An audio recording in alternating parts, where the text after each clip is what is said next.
Hello everyone. आज हम start करते हैं chapter first the living world. तो द लिविंग वर्ल्ड को वन बाय वन इस टॉपिक्स में हमें कौन कौन से टॉपिक्स, इस चैप्टर में हमें कौन कौन से टॉपिक्स डिस्कस करने हैं, सबसे पहले वो देखते हैं हम। Topics to be covered in this chapter, topics to be covered in this chapter are. इस चैप्टर में हमें कौन कौन से टॉपिक्स पढ़ने हैं वो सबसे पहले अपन देखते हैं। फर्स्ट है हमारा, फर्स्ट टॉपिक्स हम पढ़ेंगे इसमें characters of living, characteristic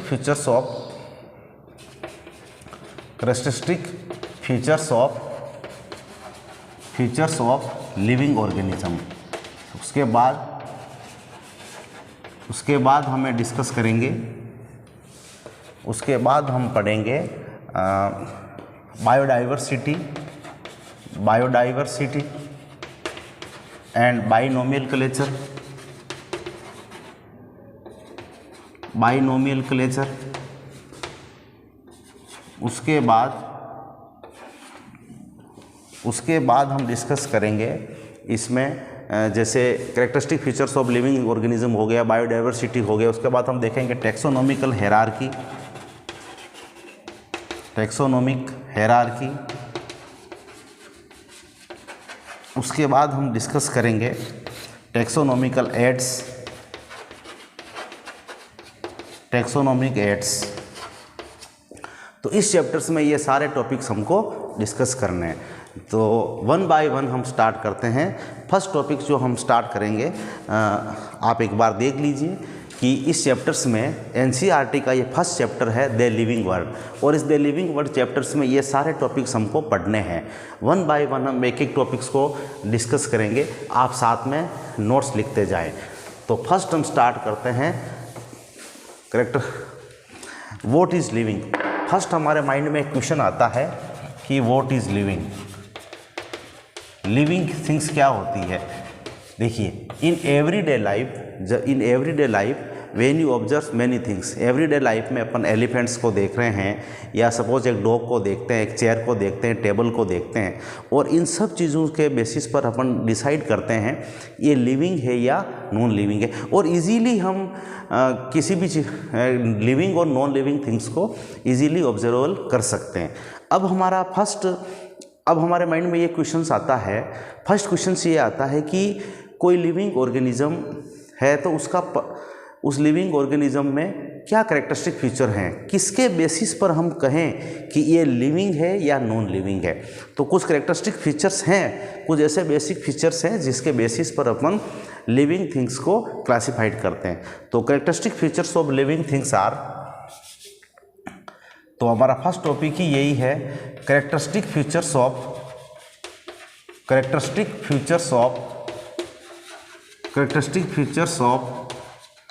living things are.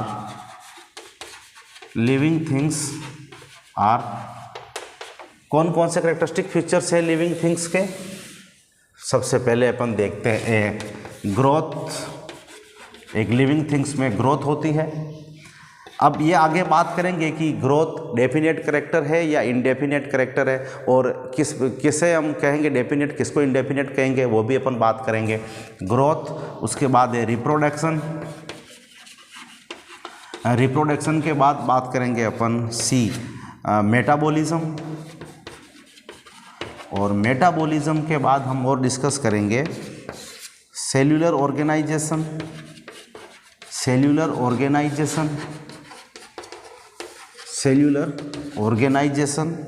And सबसे लास्ट हम देखेंगे कॉन्शियसनेस। ये पॉइंट्स हैं जिनके बेसिस पर अपन लिविंग ऑर्गेनिज्म को क्लासिफाइड करते हैं कि एक लिविंग ऑर्गेनिज्म में ये सारे कैरेक्टर्स होते हैं। अब growth, reproduction, metabolism, cellular organization and consciousness, इनमें से कौन से कैरेक्टर्स ऐसे हैं जो लिविंग थिंग्स के डेफिनेट कैरेक्टर्स हैं, और कौन से ऐसे कैरेक्टर्स हैं जो इनडेफिनेट कैरेक्टर्स हैं। तो इसमें ग्रोथ और रिप्रोडक्शन जो है ये लिविंग थिंग्स के इनडेफिनेट कैरेक्टर हैं। ये लिविंग थिंग्स के इनडेफिनेट कैरेक्टर्स हैं। और मेटाबॉलिज्म सेल्यूलर ऑर्गेनाइजेशन और कॉन्शियसनेस, ये कैरेक्टर्स लिविंग ऑर्गेनिज्म के डेफिनेट कैरेक्टर्स हैं, डेफिनेट कैरेक्टर्स हैं। इनडेफिनेट कैरेक्टर्स है मतलब ऐसे कैरेक्टर्स जो लिविंग थिंग्स में प्रेजेंट है, बट कभी कभी इन कैरेक्टर्स को फॉलो नहीं करने पर भी हम ये नहीं कह सकते कि वो लिविंग है या नॉन लिविंग है। सपोज ग्रोथ हो रही है, कभी कभी नॉन लिविंग बॉडी में भी ग्रोथ शो हो सकती है। कभी कभी कोई लिविंग ऑर्गेनिज्म रिप्रोडक्शंस की एक्टिविटी में होता है और किसी किसी लिविंग ऑर्गेनिज्म में रिप्रोडक्शन कभी कभी वो नहीं होता है, जैसे कि स्टेराइल पर्सन्स हमारी सोसाइटी में है।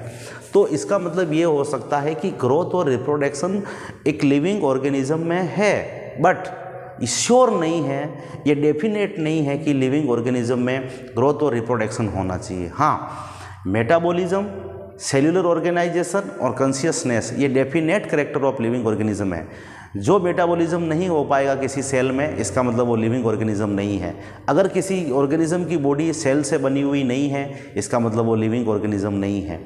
कॉन्शियसनेस यानी रेस्पॉन्स टू एनवायरनमेंट, एनवायरनमेंट में चेंज होने पर जो लिविंग ऑर्गेनिज्म होता है उसमें उसके स्टिमुलेशन, उसके रेस्पॉन्स प्रोड्यूस करते हैं उस स्टिमुलेटी के अगेंस्ट। तो इससे भी हम ये कह सकते हैं कि मेटाबॉलिज्म, सेल्यूलर ऑर्गेनाइजेशन और ये कॉन्शियसनेस, ये कैरेक्टर्स डेफिनेट कैरेक्टर्स है। अब वन बाय वन हम इस एक एक कैरेक्टर्स को समझते हैं कि ग्रोथ क्या होती है। First, growth.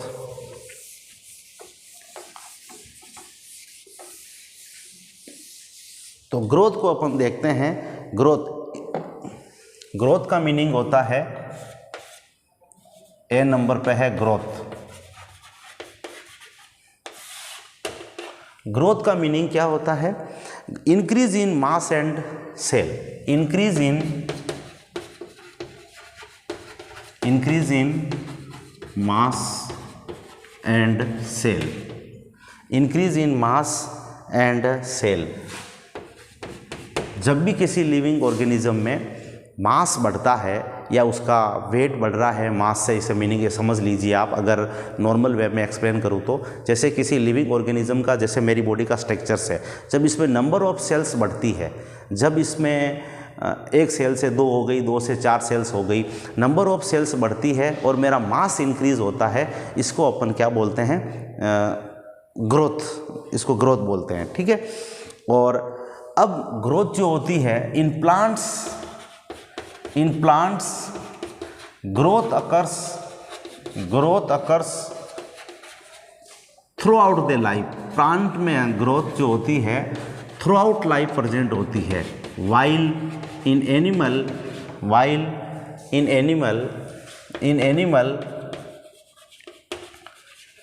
Growth stop after a certain age. Plant की ग्रोथ और एनिमल की ग्रोथ अलग अलग होती भी है। प्लांट की ग्रोथ एक सर्टेन एज के बाद, एनिमल्स की ग्रोथ एक सर्टेन एज के बाद स्टॉप हो जाती है, वाइल एनिमल की ग्रोथ सर्टेन एज के बाद भी थ्रू आउट द लाइफ इसमें ग्रोथ कंटिन्यूस होता रहता है। क्योंकि आप जानते हैं कि मेरिस्मेटिक टिश्यू प्रेजेंट होता है प्लांट सेल में, तो जैसे ही आप प्लांट की बॉडी को कट करते हो, न्यू प्लांट्स की ब्रांचेज या प्लांट्स की हाइट अप राइज होती रहती है, तो प्लांट में growth through out the life देखने को मिलती है।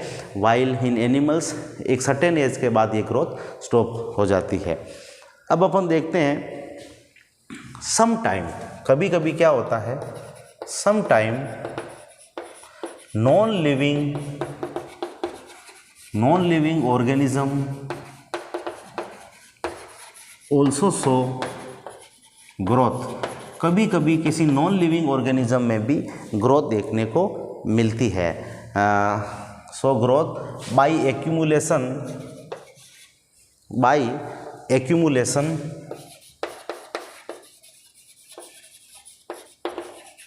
Accumulation of material. किसी नॉन लिविंग थिंग्स में अगर मटेरियल डिपॉजिट होते जाएंगे, जैसे कोई माउंटेन्स है उसके ऊपर कोई सैंड पार्टिकल्स या कोई लेयर्स बनती एक्यूमुलेट होती जा रही है, तो उससे भी उसकी ग्रोथ इंक्रीज हो जाती है। तो इसको बोलते हैं उसकी ग्रोथ इंक्रीज हो गई। जैसे एग्जांपल्स की बात करें, माउंटेन, उसके बाद आप सैंड, माउल्ड्स, जो रेत के टीले बनते हैं, इसको आप कह सकते हो कि नॉन लिविंग थिंग्स में भी ग्रोथ डेवलप होती है। तो इसका मतलब ये हुआ कि ग्रोथ एक लिविंग थिंग्स में होती है, पर कभी कभी नॉन लिविंग थिंग्स में भी ग्रोथ हो सकती है। पर ऐसा तो नहीं कह सकते कि वो लिविंग, और अगर किसी माउंटेन्स की हाइट इंक्रीज हो गई तो हम उसको लिविंग नहीं कह सकते, क्योंकि वो तो एक एक्सटर्नल ग्रोथ है। ग्रोथ इंटरनल भी होती है, एक्सटर्नल भी होती है। तो इसका मतलब ओनली ग्रोथ के बेसिस पर we can not decide that this is living और नॉन लिविंग। तो इसीलिए हम कह सकते हैं कि growth can not be consider, growth cannot be consider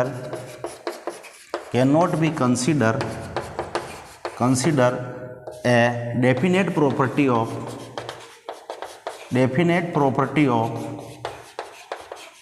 living organism एक लिविंग ऑर्गेनिज्म में ग्रोथ प्रेजेंट होती है, but growth non living organism में भी हो सकती है। इसलिए ग्रोथ को आप we can not consider a definite property. ठीक है, तो ये था हमारा फर्स्ट पॉइंट ग्रोथ। अब हम सेकंड पॉइंट पे आते हैं, रिप्रोडक्शन। रिप्रोडक्शन क्या होता है? सबसे पहले रिप्रोडक्शन को डिफाइन करते हैं। आप एक बार लिख लीजिए अगर लिखना चाहे तो इन नोट्स मेरे साथ। अब मैं नेक्स्ट लिख रहा हूँ।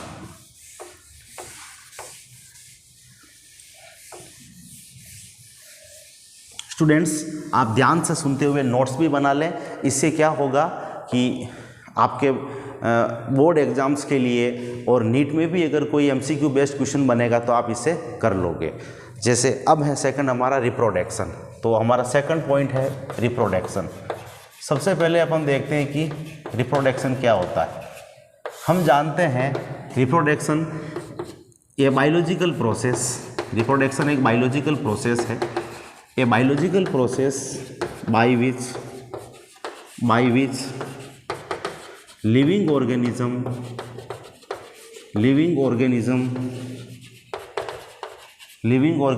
produce young ones similar to itself। कोई भी लिविंग ऑर्गेनिज्म अपने सेम कॉपी को तैयार करता है। एक लिविंग ऑर्गेनिज्म अपनी नई स्पीसीज को प्रोड्यूस करता है, उसको अपन क्या कहते हैं? Reproduction. Non living organism does not, non living organism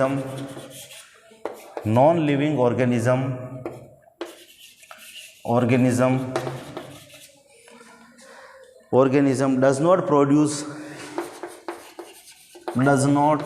produce young ones. जो नॉन लिविंग है उनमें रिप्रोडक्शन नहीं हो सकता और वो यंग वंस को प्रोड्यूस नहीं कर सकते। ठीक है, by process of reproduction, by process of reproduction.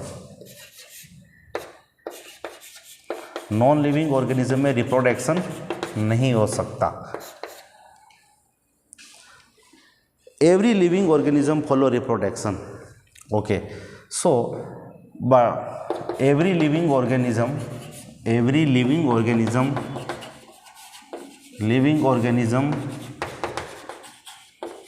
show reproduction.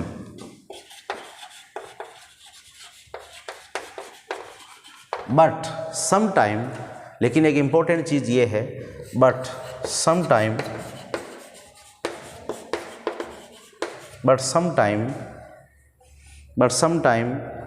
many living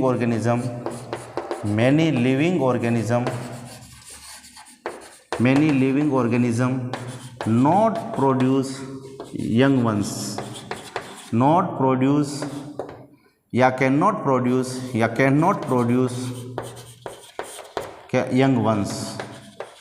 young ones। कभी कभी कोई बहुत सारे ऐसे लिविंग ऑर्गेनिज्म हैं जो लिविंग ऑर्गेनिज्म हैं। वैसे हम कह रहे हैं कि every living organism show reproduction, but many living organism can not produce young ones, क्योंकि ऐसे कौन कौन से ये लिविंग ऑर्गेनिज्म हैं, तो हम बात करते हैं कि जैसे ये म्यूल्स, एग्जाम्पल की बात करें तो mules, sterile person, sterile couple होते हैं, sterile couples, worker honey bee, worker honey bee, ये वो ऑर्गेनिज्म हैं जिनमें रिप्रोडक्शन नहीं हो सकता या जिनमें नया ऑर्गेनिज्म प्रोड्यूस करने की कैपेसिटी नहीं होती है, but they are also the living organism. So हम रिप्रोडक्शन के बेसिस पर भी ये नहीं कह सकते कि reproduction is the definite property of living organism. So reproduction is not, reproduction is not a definite property of living organism, definite property of living being, living organism। इसलिए रिप्रोडक्शन एक लिविंग ऑर्गेनिज्म में हो ऐसा sure नहीं है। तो हमने दो प्रॉपर्टी को डिस्कस किया है, ग्रोथ को, रिप्रोडक्शन। तो ग्रोथ और रिप्रोडक्शन दोनों ही लिविंग ऑर्गेनिज्म में प्रेजेंट है, बट हमने ये कहा कि ये इनडेफिनेट प्रॉपर्टी है, it is not a definite property of living organism. अब हम थर्ड प्रॉपर्टी की बात करते हैं, इसका नाम है मेटाबॉलिज्म। क्या नाम है? मेटाबॉलिज्म। आप इसके लिख लीजिए नोट्स, और स्क्रीनशॉट लेके भी लिख सकते हैं। मैं थर्ड प्रॉपर्टी एक्सप्लेन कर रहा हूँ, metabolism.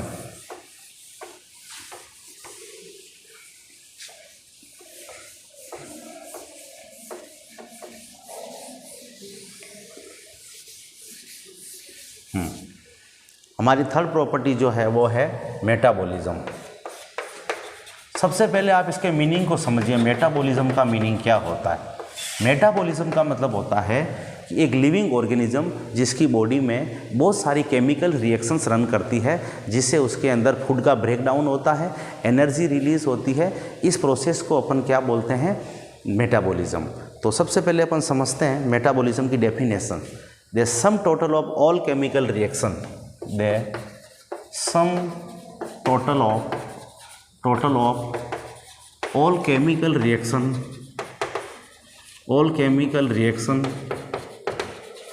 occurs in body is called metabolism. Metabolism क्या है? कि जो हमारी बॉडी में केमिकल रिएक्शंस रन करती है, जैसे मान लो रेस्पिरेशन। रेस्पिरेशन क्या है? कि a process by which food break down and release energy. तो जो रेस्पिरेशन है उसमें फूड का ब्रेकडाउन होता है और एनर्जी रिलीज होती है। और जैसे एनाबॉलिज्म की बात करें तो एक फोटोसिंथेसिस की प्रोसेस है। फोटोसिंथेसिस में क्या होता है कि प्लांट सनलाइट की प्रेजेंस में फूड प्रोड्यूस करता है। तो हम देखते हैं नॉन लिविंग। मेटाबॉलिज्म कभी भी किसी नॉन लिविंग ऑर्गेनिज्म में नहीं हो सकता। Non living organism not show metabolism. ठीक है। Metabolism is a definite property of, so metabolism is a definite property of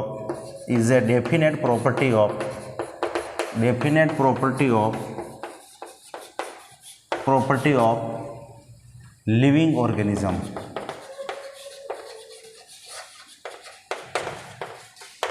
living organism की एक डेफिनेट प्रॉपर्टी होती है। जैसे हम बात करें मेटाबॉलिज्म, मीनिंग क्या होता है? Metabolism is equal to catabolism plus anabolism. Catabolism और एनाबॉलिज्म, इन दोनों को मिला करके हम उसको मेटाबॉलिज्म कंसिडर करते हैं। तो मेटाबॉलिज्म क्या है? आप देखिए ध्यान से। Metabolism is equal to catabolism plus anabolism.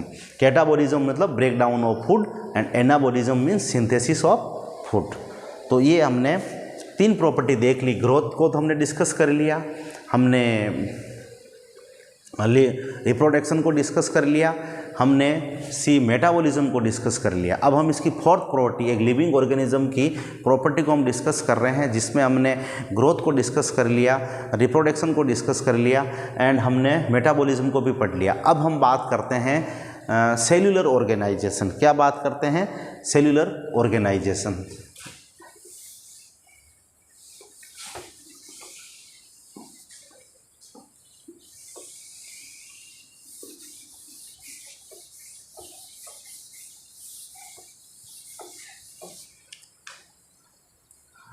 Cellular organisation में हम जानते हैं, सेल्यूलर ऑर्गेनाइजेशन में हम जानते हैं, सेल्यूलर ऑर्गेनाइजेशन स्टूडेंट्स हम जानते हैं कि cell is the structural and functional unit of life. ये हम जानते हैं, cell is the structural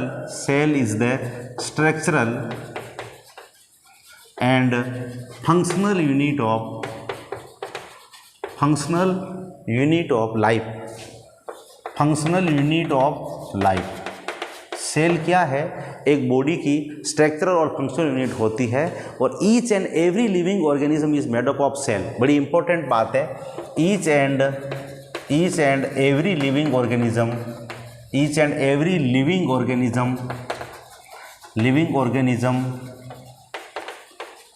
made up of cell.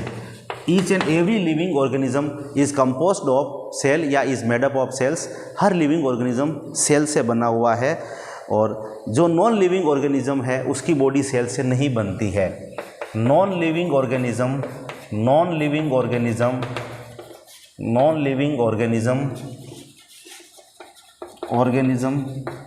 is not composed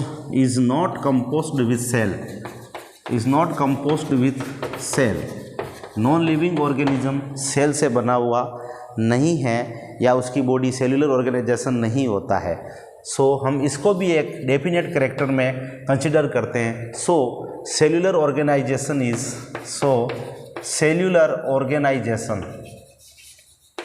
कि उसका ऑर्गेनाइजेशन कैसा है, उसका ऑर्गेनाइजेशन सेल से बना है। हम ये कह रहे हैं कि each and every living organism, चाहे वो यूनिसेल्यूलर हो, चाहे मल्टीसेल्यूलर हो, प्लांट हो, एनिमल्स हो, उसकी बॉडी सेल से बनी हुई है। कोई भी नॉन लिविंग ऑर्गेनिज्म सेल से बना हुआ नहीं है। इवन वायरस भी सेल से बना हुआ नहीं है, इसीलिए हम उसको वायरस को लिविंग में भी कंसिडर नहीं करते। हाँ, वो अलग बात है कि virus is a connective link between living and non livings. हम बाद में डिस्कस करेंगे कि वायरस को लिविंग या नॉन लिविंग के बीच में क्यों रखा है, क्योंकि सेल थ्योरी उस पर फॉलो नहीं होती है। बट सारे लिविंग ऑर्गेनिज्म पे सेल थ्योरी फॉलो होती है और सारे ही लिविंग ऑर्गेनिज्म की बॉडी सेल से मिलकर बनी है। जिसकी भी बॉडी सेल से बनी है वो लिविंग ऑर्गेनिज्म है और जो विदाउट सेल है it is non living cells. तो cellular organization is the definite property of definite character या डेफिनेट प्रॉपर्टी ऑफ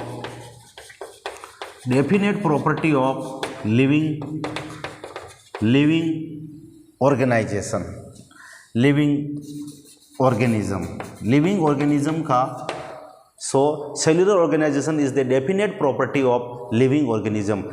तो हर लिविंग ऑर्गेनिज्म की बॉडी सेल से मिलकर बनी है। 4 कैरेक्टर्स हमने डिस्कस किए हैं, growth, reproduction, metabolism, cellular organization. और हम अब 5th पॉइंट की बात करते हैं, कॉन्शियसनेस। आप इसके नोट्स लिख सकते हैं स्टूडेंट्स, साथ में नोट्स लिखते जाएं जिससे आपको रिवीजन में हेल्प हो जाएगी और कॉन्सेप्ट क्लियर हो जाएंगे। अब हम बात करते हैं 5th, कॉन्शियसनेस। हम ई पॉइंट लिखते हैं consciousness.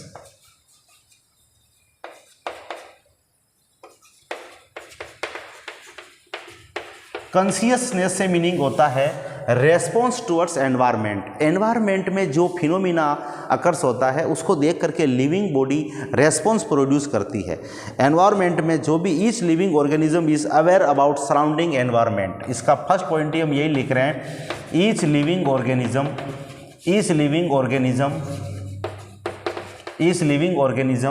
is aware about each living organism is aware about surrounding environment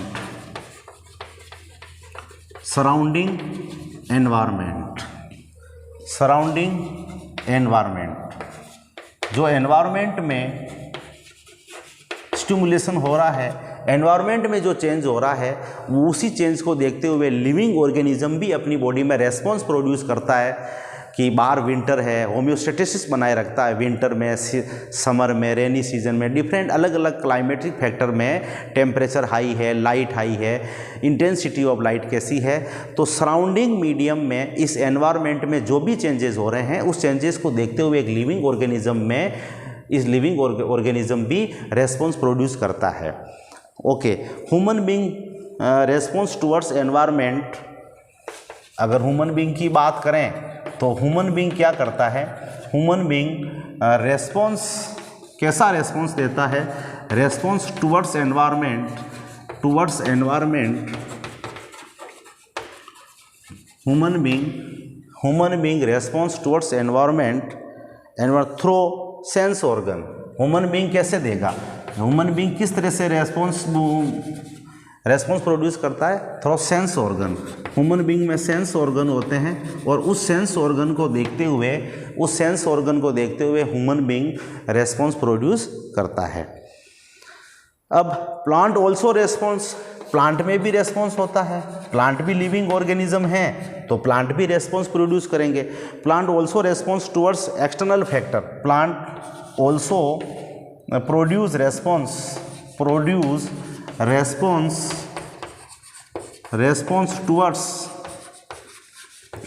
towards external factor. अगर आप प्लांट के इंटेंसिटी ऑफ लाइट में चेंज हुआ, एनवायरमेंटल फैक्टर में चेंज हुआ, पीएच सॉल्यूशन में चेंज हुआ, इस किसी मिनरल्स में चेंजेज हैं तो प्लांट्स ऑटोमेटिक रेस्पॉन्स प्रोड्यूस कर देगा, यानी क्योंकि वो लिविंग ऑर्गेनिज्म है। Plant also produce response toward external factor, और वो एक्सटर्नल फैक्टर कौन से हैं, जैसे कि लाइक टेम्परेचर, वाटर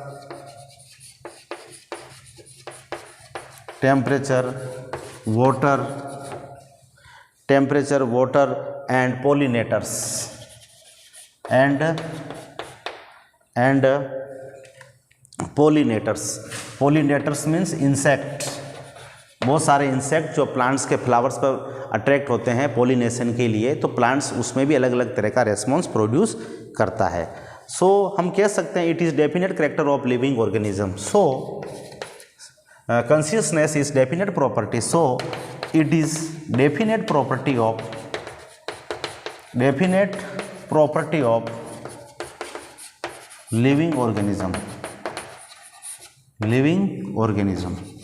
एक लिविंग ऑर्गेनिज्म में ये सारी प्रॉपर्टी हमने डिस्कस की, growth, reproduction, metabolism, cellular organization and consciousness. इसमें से हमने कहा था growth and reproduction is not a definite property, it is indefinite property of living organism, क्योंकि कभी कभी नॉन लिविंग थिंग्स में भी हो सकता है ये, और कभी कोई लिविंग ऑर्गेनिज्म में रिप्रोडक्शन नहीं भी होता, इसलिए हमने उसको डेफिनेट प्रॉपर्टी में कंसिडर नहीं किया। बट मेटाबॉलिज्म के साथ हमने